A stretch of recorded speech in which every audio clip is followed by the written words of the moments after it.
Opština Tutin će ove godine dobiti još jedan most na reci Vidrenjak, čija je vrednost skoro 9 miliona dinara, a kamen temeljac za ovaj most danas je položio predsjednik opštine Tutin sa svojim saradnicima. Ovaj most je veoma bitan za građane opštine Tutin.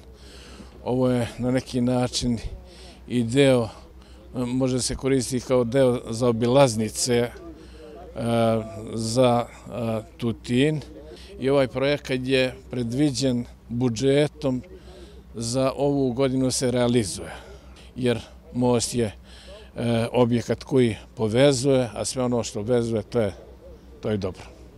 Naravno da i svi projekti koji su predviđeni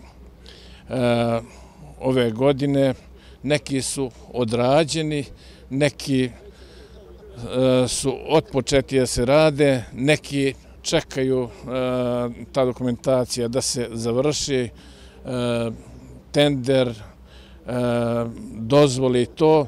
Znači sve ono što smo planirali tokom ove godine, a predviđeno budžetom, to ćemo, ako Bog da, i da završimo.